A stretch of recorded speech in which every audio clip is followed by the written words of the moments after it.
بسم اللہ الرحمن الرحیم الحمد للہ وحدہ والصلاة والسلام علی من لا نبی بعدہ اما بعد فاعوذ باللہ من الشیطان الرجیم بسم اللہ الرحمن الرحیم رب اشرح لی صدری ویسر لی امری رب اشرح لی صدری ویسر لی امری رب اشرح لی صدری ویسر لی امری اللہم صلی علی سیدنا محمد وعلی آل محمد کما صلیت علی ابراہیم وعلی آل ابراہیم انکا حمید مجید اللہم بارک علی محمد وعلی آل محمد کما بارکت علی ابراہیم وعلی آل ابراہیم انکا حمید مجید اللہم صلی علی سیدنا محمد فی اول کلامنا اللہم صلی علی سیدنا محمد فی اوسط کلامنا اللہم صلی علی سیدنا محمد فی آخر کلامنا۔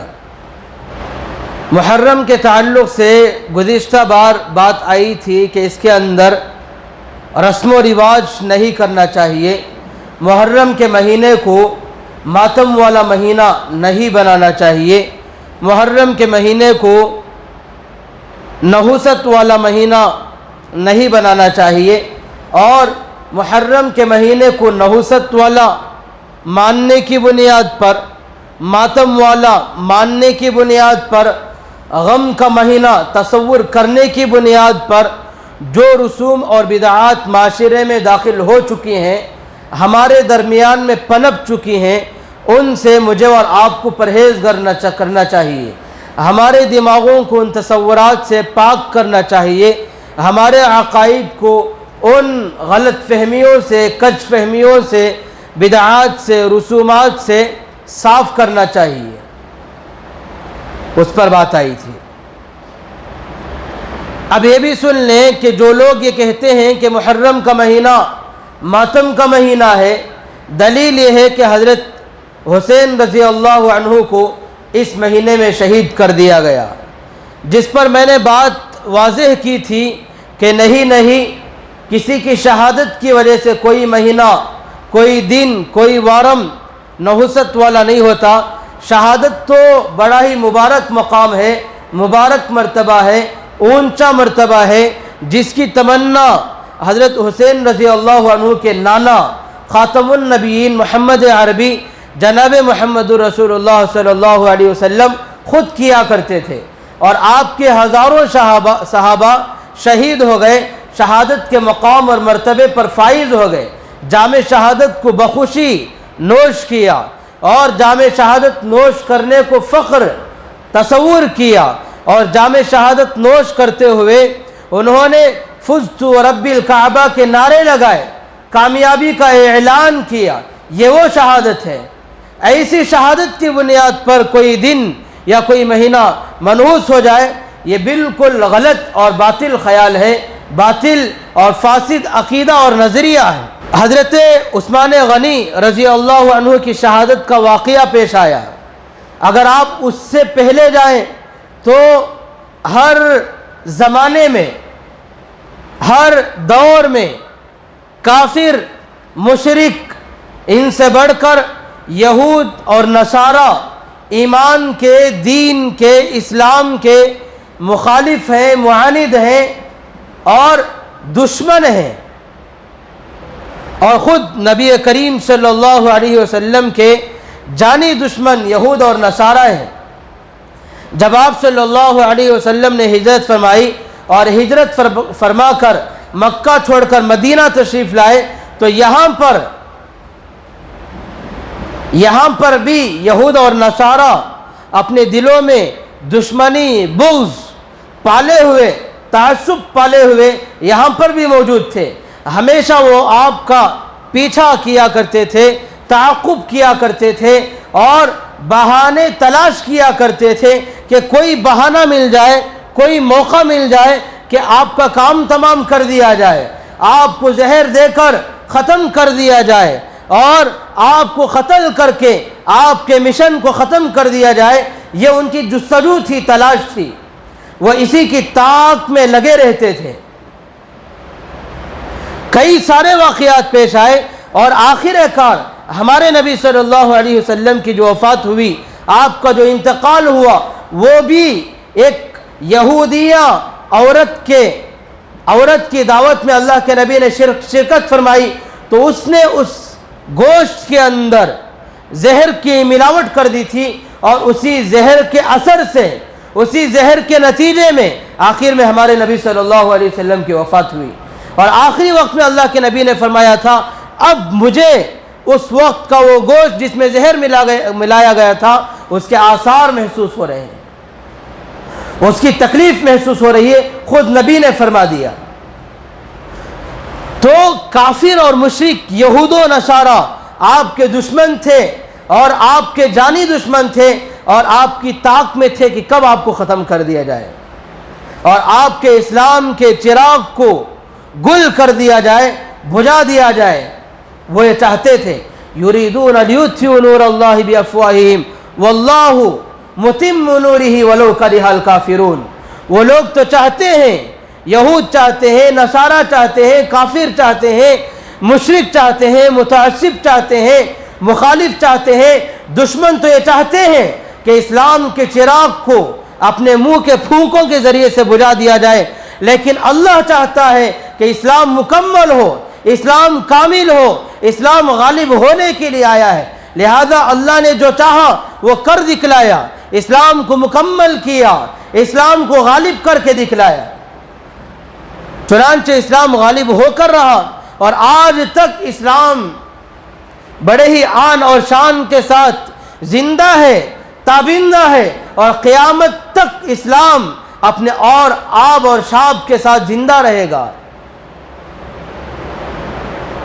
چنانچہ آپ کے یعنی اللہ کے نبی جناب محمد رسول اللہ صلی اللہ علیہ وسلم کی دنیا سے پردہ فرما جانے کے بعد حضرت ابوبکر صدیق رضی اللہ عنہ کا دور آیا، بڑا مختصر دور آیا۔ اس دور کے اندر یہودیوں کو اور نصارہ کو، نصرانیوں کو کوئی موقع نہیں ملا کہ سر اٹھا سکیں یا کوئی اپنی سازش کر سکیں، اسلام کے خلاف کوئی جھتہ اکٹھا کر کے مقابلہ کر سکے، کوئی موقع نہیں ملا۔ پھر عمر فاروق کا دور آیا، حضرت عمر رضی اللہ عنہ کا دور آیا، 10 سال کا زمانہ گزرا، اس کے اندر بھی وہ مسلمانوں کے مقابلے میں کھل کر نہیں آ سکے۔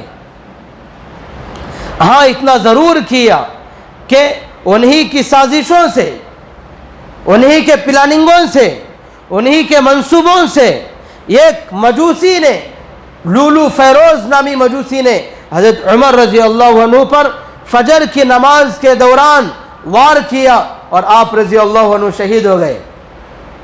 اور آپ کی وفات کے بعد، آپ کی شہادت کے بعد حضرت عثمان غنی رضی اللہ عنہ کا دور آیا، تو اس دور کے اندر عبداللہ ابن سبا نامی مسلمان نما منافق، مسلمان نما یہودی، اس نے حضرت عثمان رضی اللہ عنہ کے ہاتھ پر اسلام قبول کیا، مسلمان ہوا، اور مسلمان ہونے کے بعد فوراً اس نے سازشیں رچنا شروع کر دی، منصوبے بنانا شروع کر دیا، اور مسلمان ہونے کے بعد اس نے لوگوں کے درمیان میں محنت کرنی شروع کی، دعوت اور تبلیغ کے کام کو اپنا مشن بنایا، اور لوگوں کے خیالات بدلنے شروع کیے۔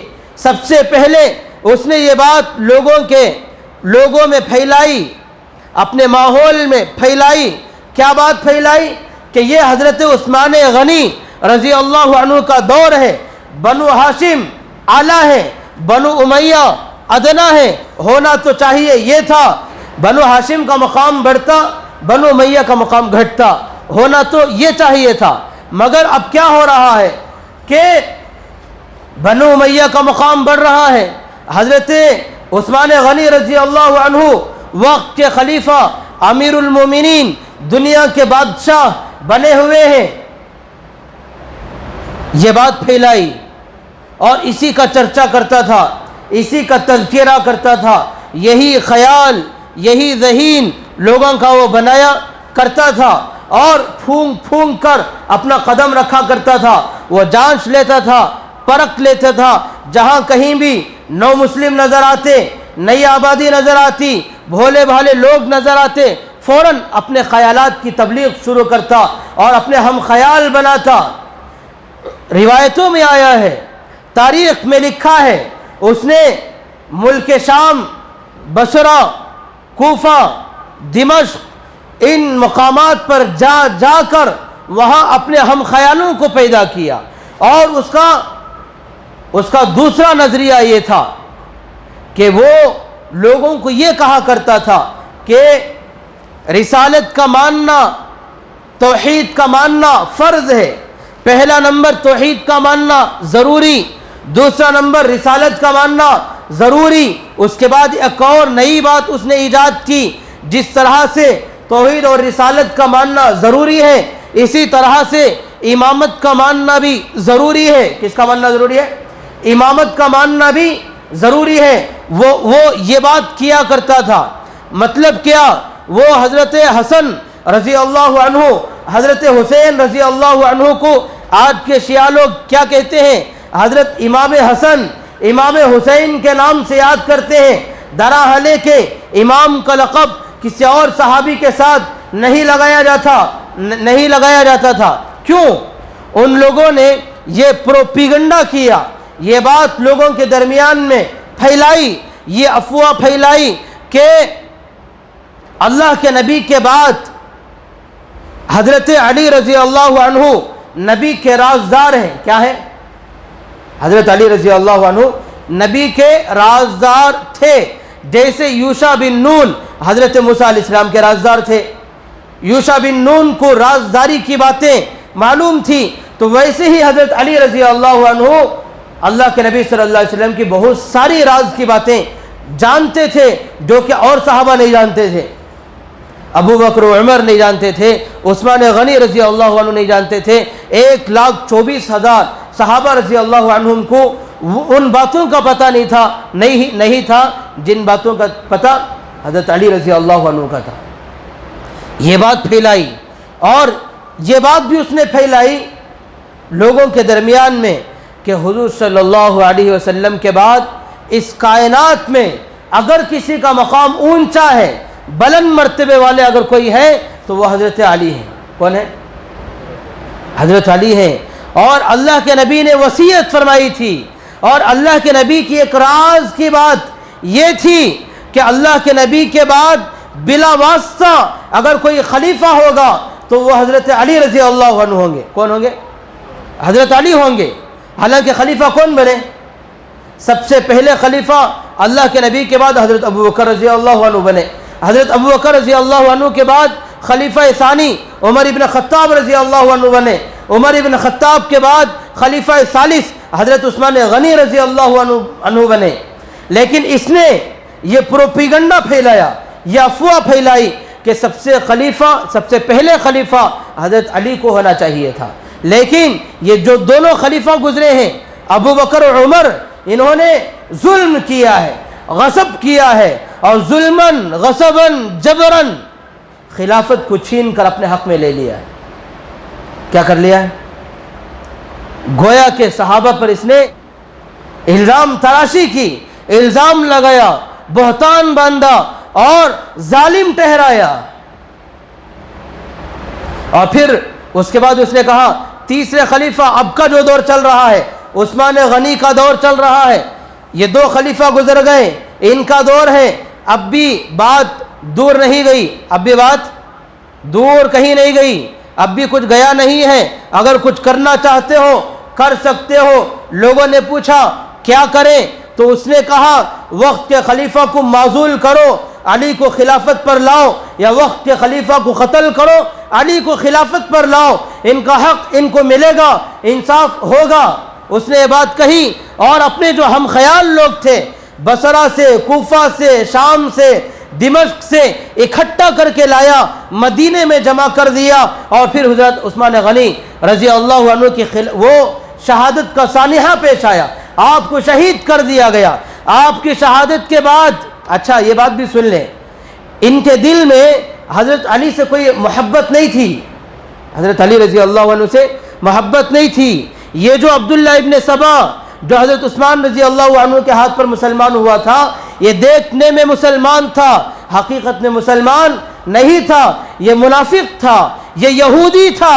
اسی یہودیت کا اثر یہ تھا کہ اس نے لوگوں کو اسلام کے خلاف کھڑا کیا، یہودیت کا اثر تھا کہ اسلام کے جو وقت کے خلیفہ تھے ان کے خلاف میں کھڑا کیا۔ اور حضرت عثمان غنی رضی اللہ عنہ کی شہادت کے بعد 3 دن کے بعد حضرت علی رضی اللہ عنہ خلیفہ بنائے گئے۔ جیسے ہی خلیفہ بنائے گئے تو حضرت علی رضی اللہ عنہ نے حکم دیا لوگوں کو، اے وہ لوگوں جو ملک شام سے آئے ہیں، اے لوگوں جو دمشق سے، بصرہ سے، کوفہ سے چل کر آئے ہیں، وہ فوراً مدینہ خالی کر دیں اور چھوڑ کر یہاں سے نکل جائے۔ علی رضی اللہ عنہ امیر المومنین، انہوں نے حکم دیا کہ مدینہ خالی کرو، لیکن یہ خالی کرنے کے لیے تیار نہیں ہوئے، کئی دن تک انہوں نے یہیں پر پڑاؤ ڈالا، فساد کیا، اور پھر انہی کی تلواروں سے حضرت علی رضی اللہ عنہ زخمی ہوئے۔ ابو ملجم یا کچھ نام ہے اس کا، اس شخص نے حضرت علی رضی اللہ عنہ کو زخمی کیا، اور پھر حضرت علی رضی اللہ عنہ کی شہادت کا قصہ پیش آیا۔ جیسے ہی حضرت علی رضی اللہ عنہ شہید ہوئے تو شہادت کے موقع پر اپنے بڑے فرزند، بڑے بیٹے حضرت حسن کو بلایا اور بلا کر وصیت کی، اے حسن میرے بعد امیر معاویہ رضی اللہ عنہ، جنہوں نے اپنی جو خلافت، اپنی جو بادشاہت ملک شام میں قائم کی ہے، ان سے لڑائی نہ کرنا، ان سے جنگ و جدال نہ کرنا، ان سے مصالحت کر لینا، صلح کر لینا، اپنا ہاتھ ان کے ہاتھ میں دے کر بیعت کر لینا، ان کی خلافت کو تسلیم کر لینا، تاکہ تمہارے وجہ سے مسلمانوں کا خون نہ بہے۔ یہ وصیت کی، شہید ہو گئے۔ آپ کی شہادت کے بعد میں انہوں نے، حضرت حسن رضی اللہ عنہ نے بیعت کی، لوگوں نے آپ کے ہاتھ پر بیعت کی۔ بیعت کرنے کے بعد میں لوگوں سے وعدہ لیا، اے لوگوں میں تمہارا امیر ہوں، بتاؤ تم میری اطاعت کرو گے؟ لوگوں نے وعدہ کیا ہم آپ کی اطاعت کریں گے۔ پھر وعدہ لیا میں جس کے ساتھ لڑوں گا تم بھی اس کے ساتھ لڑو گے۔ لوگوں نے وعدہ کیا، پھر وعدہ لیا میں جس کے ساتھ صلح کروں گا تم بھی اس کے ساتھ صلح کرو گے۔ یہ وعدہ لینے کے بعد حضرت حسن رضی اللہ عنہ نے امیر معاویہ رضی اللہ عنہ سے چھوٹی چھوٹی جنگیں کرنے کے بعد، تھوڑا بہت مٹبھیڑ ہونے کے بعد مصالحت کر لی، ان کے ہاتھ پر بیعت ہو گئے۔ اللہ کے نبی صلی اللہ علیہ وسلم نے اپنے دور میں بشارت دی تھی، یہ میرا بیٹا وہ بیٹا ہے جس کے ذریعے سے اللہ پاک مسلمانوں کے 2 بڑے گروہوں میں صلح صفائی کرے گا، جنگ و جدال کو قتل کرے گا۔ اللہ کے نبی کی بشارت تھی، آج کے دن وہ بشارت پوری ہوئی۔ اور عبداللہ ابن سبا کی ان کارستانیوں کے نتیجے میں لاکھوں مسلمانوں کا خون بہا، لاکھوں مسلمان شہید ہوئے اور آپس میں مٹبھیڑ ہوئے، لڑے، نہا خون بہا، جنگ جمل پیش آئی، اور صحابہ آپس میں دست و گریبان، 2 جماعتیں بن گئی۔ اس طرح کے معاملات چل رہے تھے۔ پھر حضرت حسن جو کہ حضرت علی کے بڑے بیٹے ہیں، بڑے فرزند ہیں، ان کے ذریعے سے اللہ نے صلح کا کام لیا۔ اور پھر اس کے بعد آپ آگے بڑھیے، اس کے بعد مرد بن سلیمان، یہ عبداللہ ابن سبا کا ماننے والا، اسی کا ہم خیال، ہم پلہ، اس نے آ کر سلام کیا، السلام علیکہ یا مذل المؤمنین۔ اس نے کیا کہا؟ آپ پر سلامتی ہو مسلمانوں کو ذلیل کرنے والے۔ یہ آ کر اللہ کے نبی کے نواسے سے کہا، حضرت حسن رضی اللہ عنہ سے کہا، تو آپ نے جواب دیا، وعلیک السلام، تجھ پر بھی سلامتی ہو، لیکن میں مسلمانوں کو ذلیل کرنے والا نہیں ہوں، مسلمانوں کو جنگ و جدال سے دور کرنے والا ہوں۔ خدا کی قسم اگر ہم فوج لے کر، پہاڑوں کی طرح سے فوج لے کر امیر معاویہ کے خلاف میں نکلتے تو ان کو ان کی خلافت سے کوئی روکنے والا نہیں تھا، وہ خلافت کے حقدار ہیں۔ یہ انہوں نے جواب دیا، مگر ایک وقت آیا کہ ان مسلمان نما یہودیوں نے، دیکھنے میں مسلمان حقیقت میں کافر مشرک یہودی، ان لوگوں نے حضرت حسن رضی اللہ عنہ کو بھی زہر دے کر قتل کرا دیا۔ حضرت حسن رضی اللہ عنہ کی بیوی کو 100 اونٹوں کا سونے کا لالچ دیا، اور پھر آپ کے دودھ میں موتی کے ریزے رگڑ کر بکنی بنا کر آٹا بنا کر اس میں ڈال کر پلا دیا گیا، جس کے نتیجے میں روایتوں میں آیا ہے، تاریخ میں لکھا ہے، رات میں حضرت حسن حسین کی ملاقات ہوئی تھی۔ حسین رضی اللہ عنہ اپنے بھائی سے مل کر رات میں صحیح سالم گھر لوٹے تھے، گئے تھے۔ جب صبح ہوئی تو دیکھا فجر کی نماز میں اپنے بڑے بھائی حضرت حسین موجود نہیں تھے۔ پھر خیر خیریت دریافت کرنے کے لیے گئے تو بستر پر پڑے ہوئے تھے، اور سارا کا سارا بستر خون سے لت پت ہو چکا تھا۔ ان کی جو رگیں ہیں اندر سے کٹ کٹ کر پاخانے کے راستے سے باہر نکل چکی تھی۔ جیسے جیسے شام ہوئی آپ بھی شہید ہو گئے۔ آپ کے شہادت کے بعد پھر حضرت امیر معاویہ رضی اللہ عنہ کا دور 20 سالہ دور چلا، جن کے ہاتھ پر حضرت حسن نے صلح کی تھی۔ صلح کے نتیجے میں پھر دوبارہ مسلمانوں کو، ٹوٹے ہوئے مسلمانوں کو اللہ نے ایک گروہ میں جمع کر دیا، ایک پلیٹ فارم پر اکٹھا کر دیا، اور پھر مسلمان اسلامی سرحدوں سے آگے بڑھ کر کفار کی طرف آگے چلے گئے اور لڑتے رہے، اور اسلامی سلطنتوں کا جو دائرہ ہے وسیع ہوتا چلا گیا۔ 20 سال تک کی حکومت کے بعد میں حضرت امیر معاویہ رضی اللہ عنہ کے انتقال کا وقت قریب آیا تو انہوں نے مشورہ کیا کہ اب مجھے کسے خلیفہ بنانا چاہیے، میرے بیٹے کو بنانا چاہیے یا حضرت حسین کو بنانا چاہیے یا عبداللہ ابن عمر کو بنانا چاہیے یا کسی اور صحابی کے سر پر تاج خلافت کو سجانا چاہیے۔ مشورہ کیا، صحابہ نے، بہت سارے صحابہ نے رائے دی، بلکہ وہ صحابی جنہوں نے حضرت علی رضی اللہ عنہ کی حمایت پہ تھے، علی رضی اللہ عنہ کے خصوصی خادم تھے، انہوں نے رائے دی آپ حسین کو خلیفہ نہ بنائیں، ان کو خلافت نہ دیں، بلکہ آپ اپنے بیٹے کو خلافت دیں۔ کس کی رائے؟ حضرت علی کے حامی وہ کہتے ہیں کہ علی کے بیٹے کو آپ خلافت نہ دیں، خلافت دینا ہے آپ اپنے بیٹے کو دیں، حکومت دینا ہے آپ اپنے بیٹے کو دیں۔ ان کی رائے تھی، اور ہزاروں صحابہ کی رائے تھی، بہت سارے صحابہ تھے، ان کی رائے کی بنیاد پر یزید کو حضرت امیر معاویہ رضی اللہ عنہ نے خلافت کی باغ ڈور دی، ملک کی باغ ڈور تھی۔ پھر آگے چل کر اس نے خلافت کی باغ ڈور سنبھالی۔ جب یہاں پر یہ ہوا، پھر کوفہ والے لوگ دوبارہ اٹھے، فوراً انہوں نے خط لکھا، کسے؟ حضرت حسین رضی اللہ عنہ ابھی جو باحیات ہیں ان کو خط لکھا۔ کیا لکھا؟ اے حسین، اگر آپ ہمارے پاس آ جائیں۔ اچھا یہ بات بھی سن لیں، حضرت حسین رضی اللہ عنہ یزید کے ہاتھ پر بیعت کرنے کے لیے راضی نہیں تھے۔ کیوں؟ اس لیے کہ ان کو یہ بات پہنچی تھی کہ یزید فاسق ہے، فاجر ہے، شراب پیتا ہے اور مختلف کام کرتا ہے، برے برے نامناسب کام کرتا ہے، اس لیے وہ مناسب نہیں ہے، یہ بات پہنچی تھی۔ اس کی بنیاد پر حضرت حسین رضی اللہ عنہ نے اس کے ہاتھ پر بیعت نہیں کی۔ اس کا فائدہ لوگوں نے، اچھا ان کے ساتھ اور بھی بہت سارے صحابہ، عبداللہ ابن زبیر، عبداللہ ابن عمر اور بہت سارے صحابہ ہیں جنہوں نے اس کے ہاتھ پر بیعت نہیں کی، اس کو خلیفہ نہیں مانا، اور حضرت حسین بھی انہی کی فہرست میں تھے۔ اب کوفہ والوں نے خط لکھنا شروع کیا، اے حسین آپ کوفہ تشریف لائیں، ہم آپ کے ہاتھ پر بیعت کرتے ہیں، ہم بھی اس کی خلافت کو نہیں مانتے، آپ کے ہاتھ پر ہم بیعت کریں گے، اس طرح سے آپ کو خلافت مل جائے گی اور کوئی لڑائی جھگڑے کی بھی ضرورت نہیں پیش آئے گی۔ انہوں نے خط لکھے، ایک خط لکھا، 2 خط لکھا، 10 خط لکھے، روایتوں میں آیا 60 خط لکھے، بعض روایتوں کے مطابق 12,000 خط لکھے، اور اپنی طرف سے آدمیوں کو بھیجا، کوفہ سے وفود کو بھیجا، ہر ایک وفد جا کر حضرت حسین رضی اللہ عنہ کو بلایا، دعوت دی، آپ ہمارے ہاں تشریف لائے۔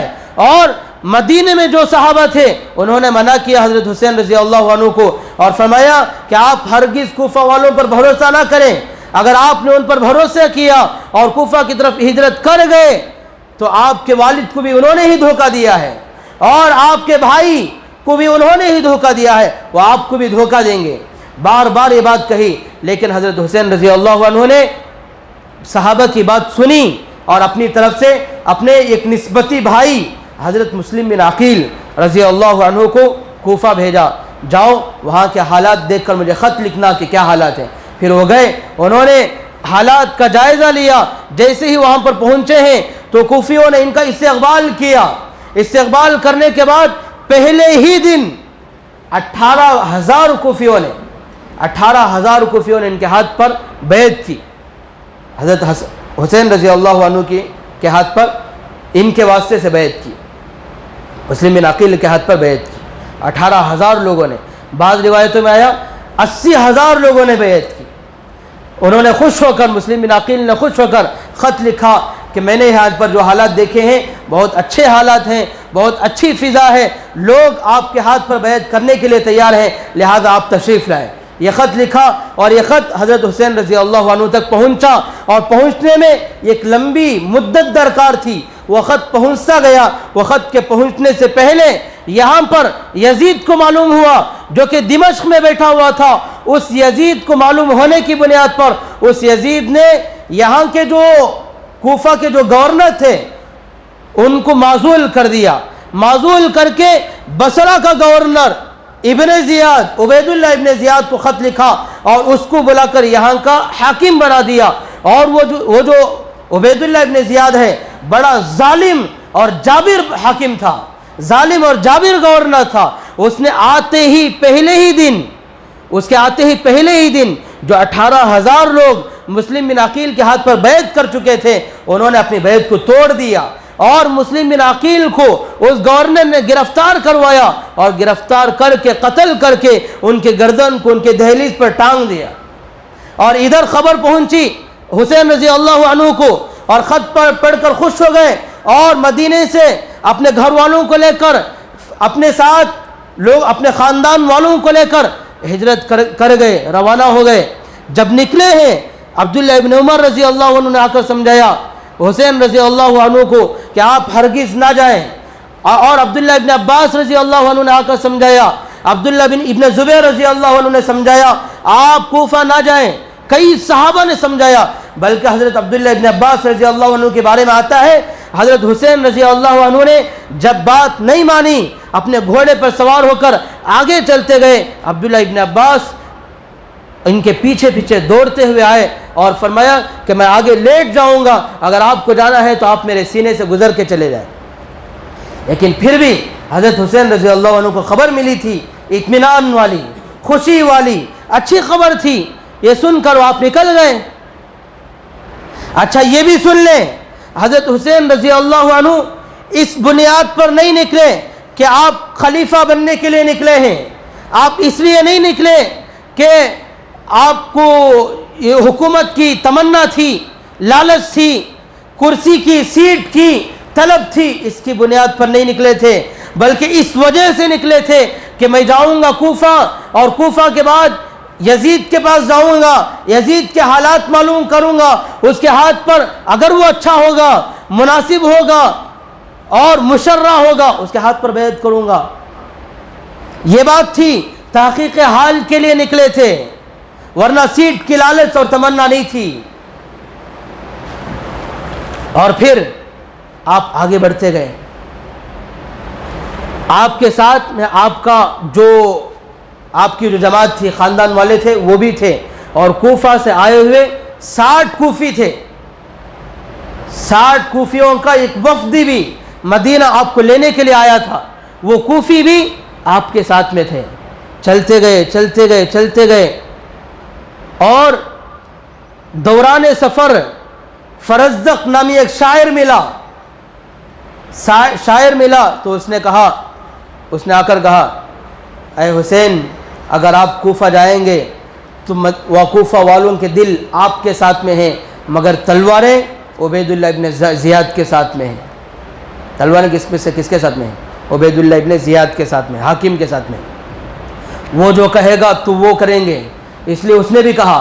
اور پھر اس کے بعد ایک اور آدمی کے ذریعے سے معلوم ہوا، اس نے آ کر بتایا وہ پہلا دن تھا کہ مسلم بن عقیل کے ہاتھ پر 18,000 لوگوں نے آپ کے نام پر بیعت کی تھی، لیکن اب کے حالات بدل چکے ہیں، لوگوں نے اپنا ہاتھ کھینچ لیا ہے اور عبید اللہ ابن زیاد نے آپ کے قاصد کا قتل بھی کر دیا ہے، مسلم بن عقیل کا قتل کر دیا ہے۔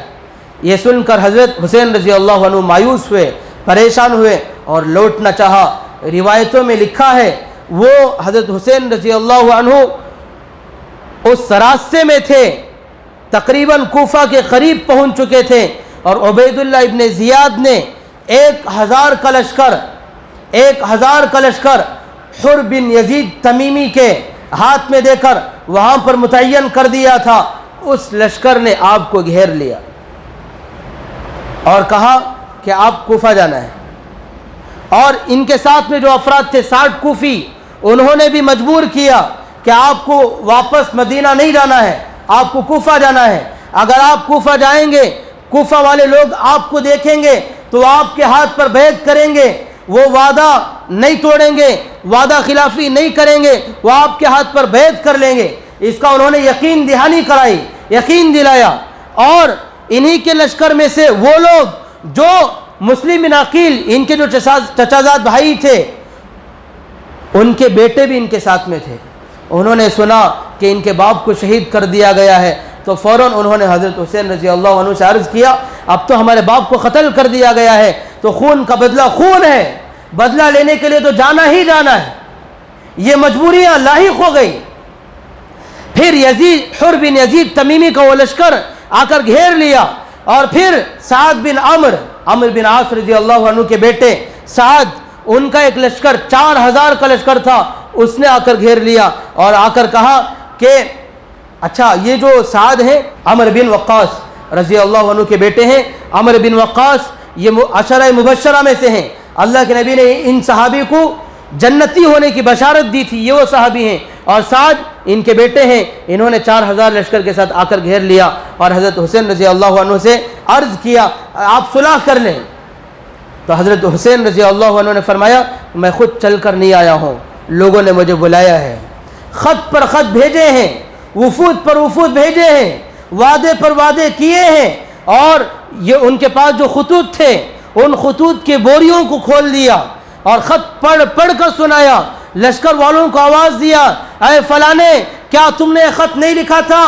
کیا تم نے مجھ سے وعدہ نہیں کیا تھا، اگر آج تم میرے ساتھ ہو تو میرے ساتھ ہو جاؤ، اگر تم میرے خلاف ہو، وعدے سے مکر گئے ہو تو پھر میرا راستہ چھوڑ دو۔ میں اچھا 3 شرطیں پیش کی، کتنی شرطیں پیش کی؟